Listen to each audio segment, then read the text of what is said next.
life in bol hi hin sei ma sat ding ka gu de hin a hin la phat hi ka hin lap lo kha diam ka ti ji hin ka hin sei pon ha ni dan ku velachun community post a ken ta do in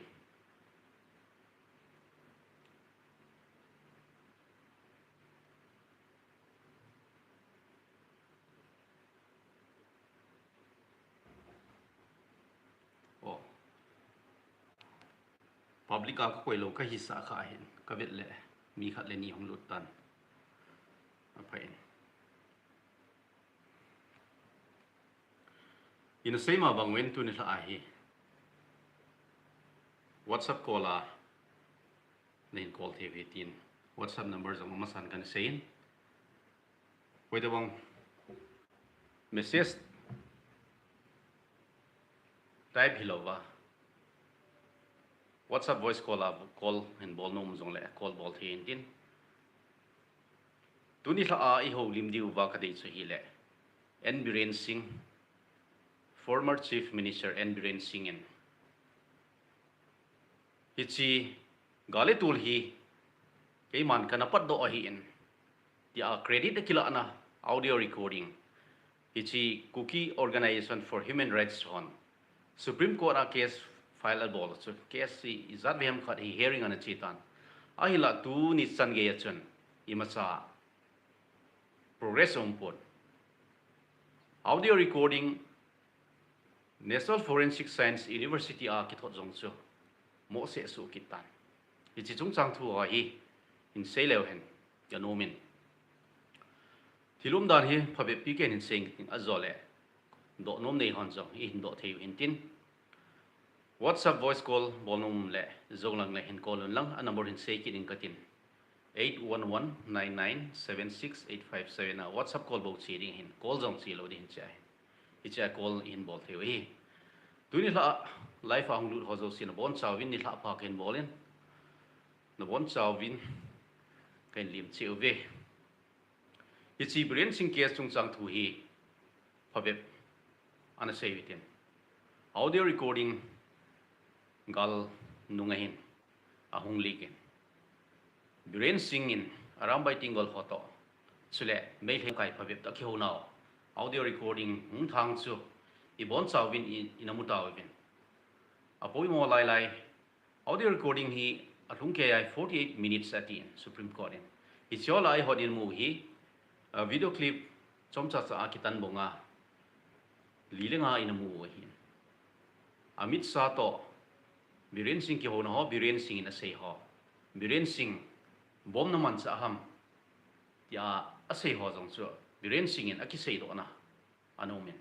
sele gale tola ama pat do hidan sele gale tola I changya panala ham ti ho Biren Singh ama te na ki sei do na audio recording so cookie organization for human rights so hen Supreme Court an appeal win case file an bolovin Supreme Court an appeal nung hin Supreme Court in chuchi audio recording so I changya ti mo hinam ti hi hulsila nei a hin ding hin kohur ho hi thupi an piun chuto gilon chun kohurin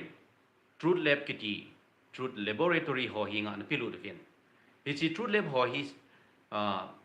investigating agency chum hole central government jing in zong anaman kha ji we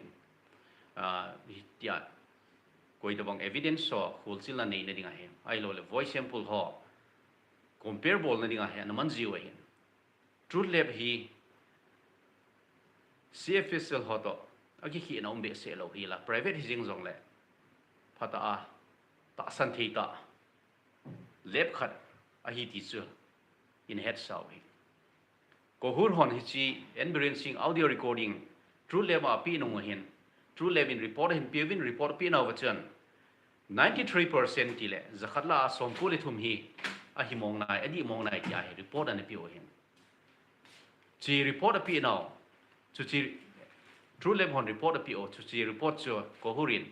Supreme Court in an pilud win hijing zong le government advocate hon government hon true lab ho report cho anapom po win apom lo to kilon chun objection bolo to kilon chun Supreme Court in chuchi audio recording so Central Forensic Science Laboratory ho hinga athot na di go win and head servin CFSL hon report hin piwin chu si audio recording chu Supreme Court de bangta in report hin pi povin CFSL khada report Supreme Court en munung hin Supreme Court in report ki pi dan le ama hon angai cha do chu akitu lo ji sun avelin CFSL branch suma an thot sa kirwin an thot sa kirwin hele CFSL hon adei bang to chun report hin pikit povin iphada chun CFSL a thot kit talovin ni ve report CFSL chi chi jong le branch suma ko na ni ve report amunong hin Supreme Court hin so chi audio recording so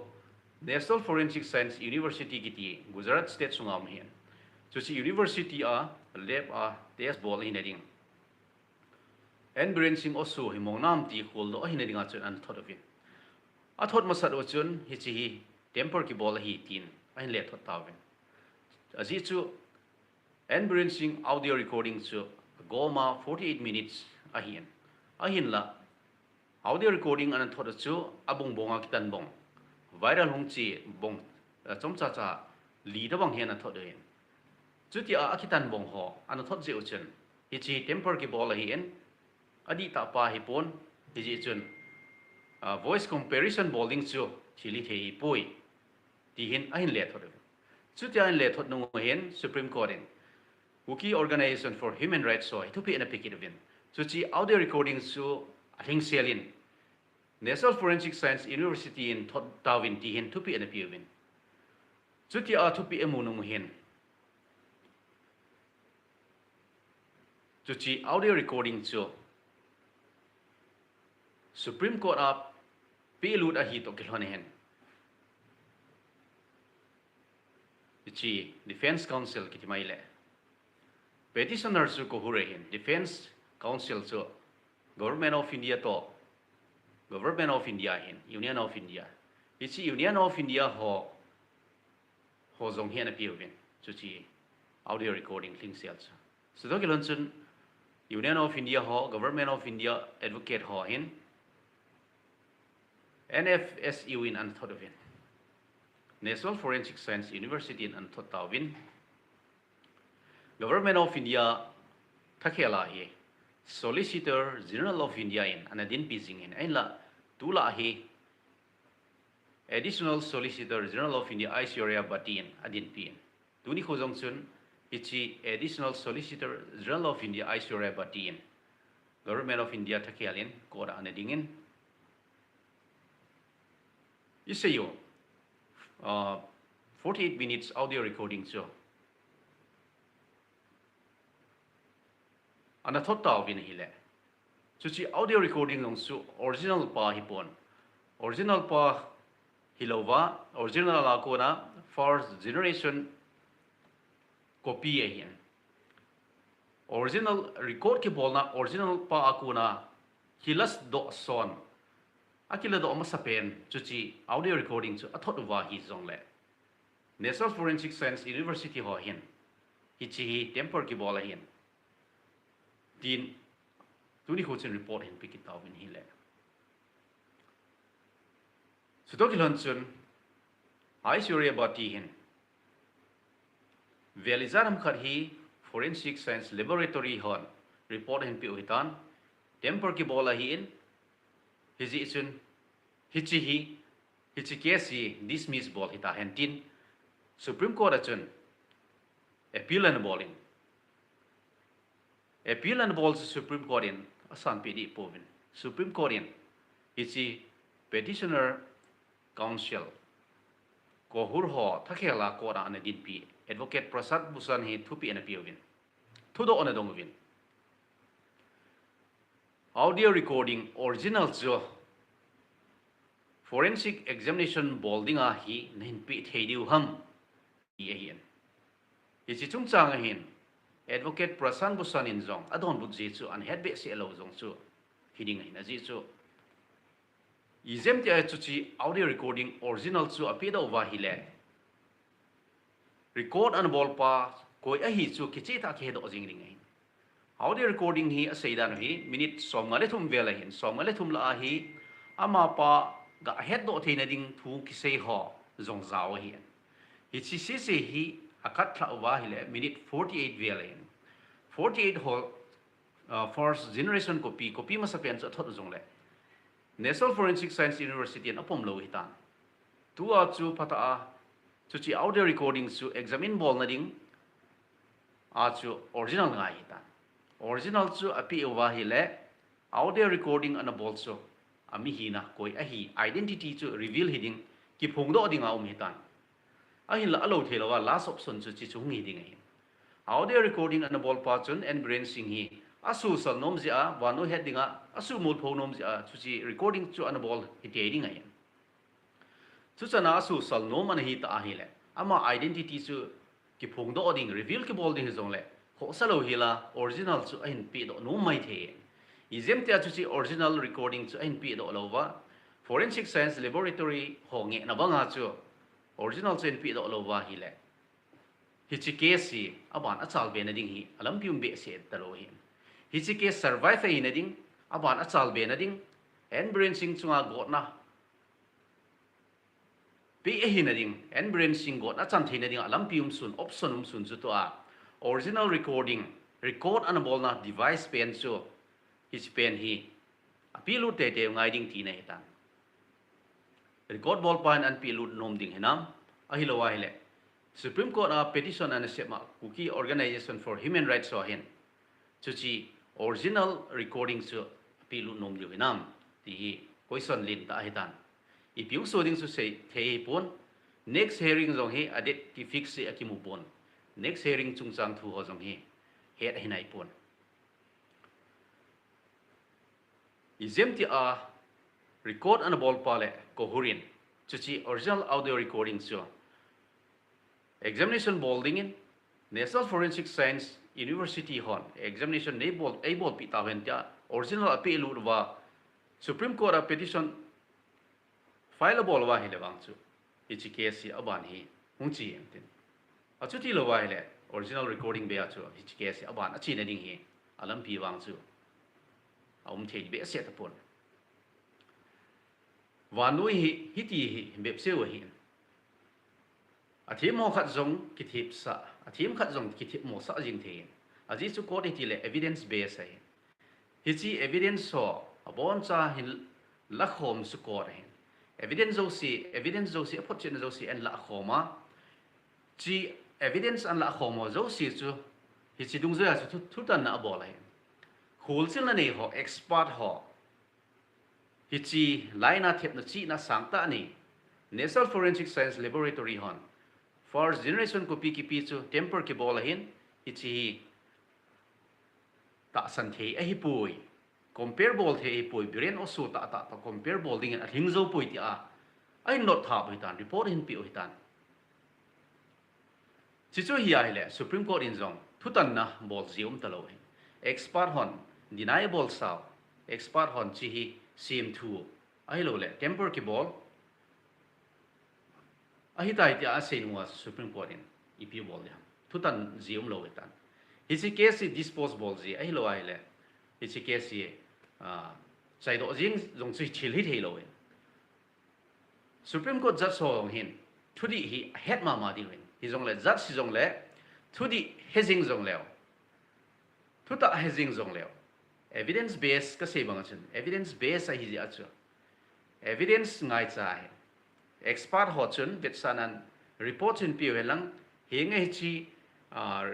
audio hi chi audio recording a ki mu chi voice hi and brain voice to compare ki bolin percentage hi zat hin ki bange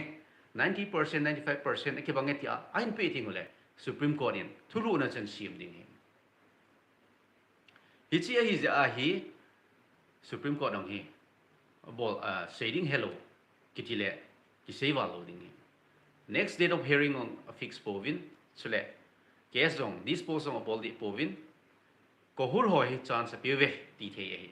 aji chu original recording in pivin ti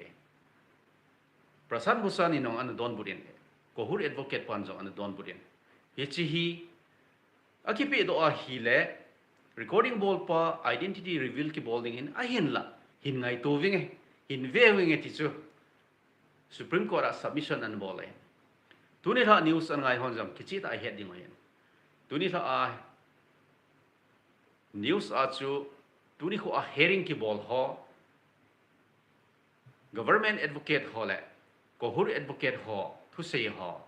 chule supreme court in ipi a sei vam ti ho chule tu ni khu a lungdonong ta khat chu in sekit leng supreme court in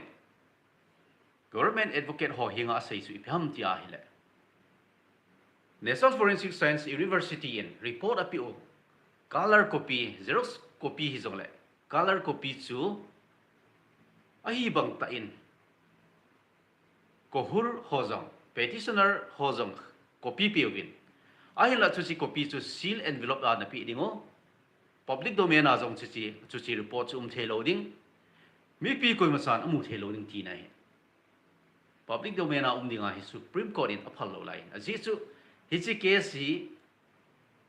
ki chai lo lai case ki chai lo lai ya evidence khat public domain a ding chu chi li thei lo hi chi ji a hi seal cover envelope in pi win lang ko hur hon jong chu chi report chu public domain a koi lo dingo mi pi he thei dinga koi lo dingo ti hi ga na na bol hen Supreme Court chule tuni khu hearing ki bol na ko hur advocate pa prasan busanin a sei kit chu pham telak Supreme Court a submission and bol khat chu hi kit le hi chi report hi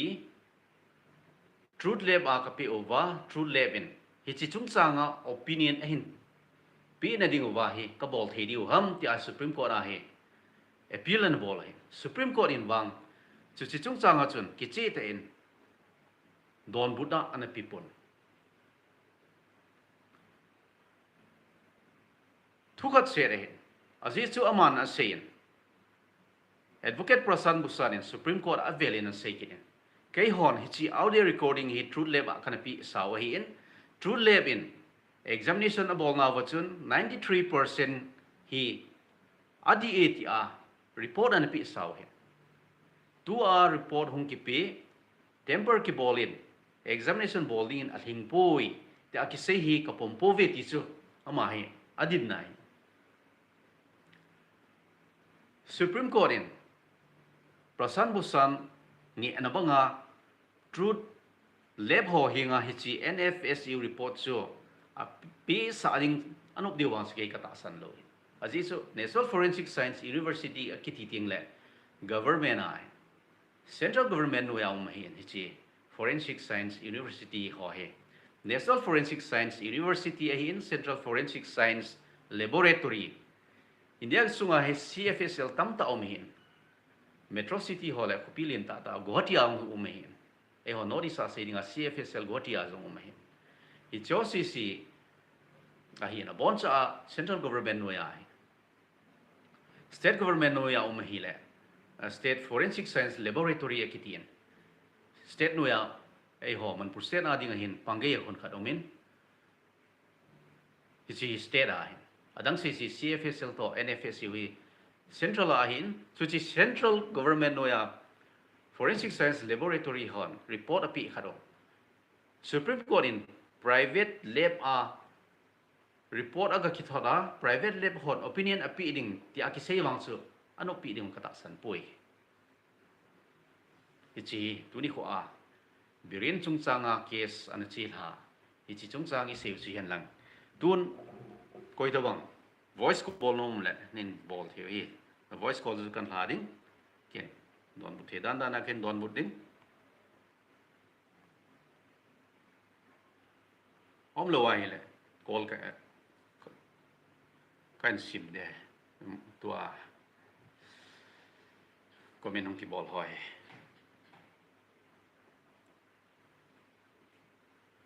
tu to ave hi mi zani le som thum le ni hin mi tam le jingen ki pa me rage is temporary.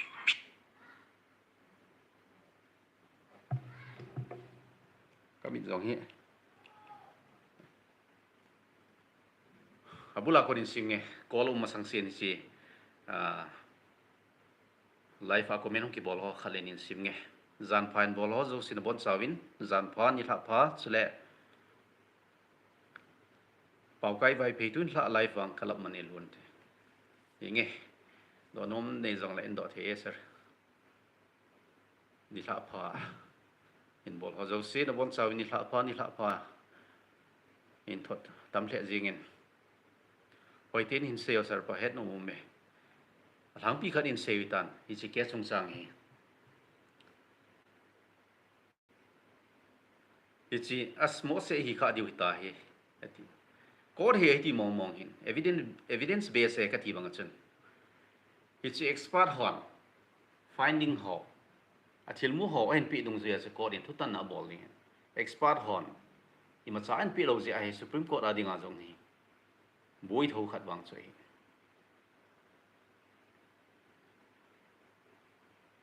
mang cha khung sai sarpa hai thei le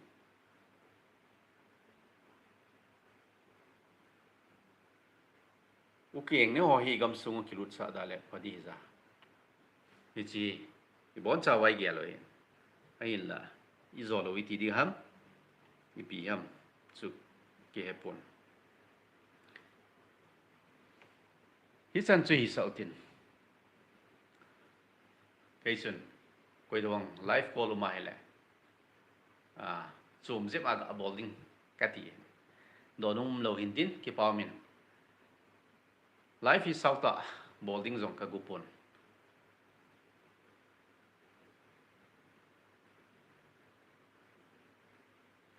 hizi chun tun la hin topic dang na se da jeng tin en biren sing topic bo hin na se tin en biren sing hi tu a hin BJP government state azong hin central azong hin hizi hin a ke sung sang hin hitin te zong iti thei bo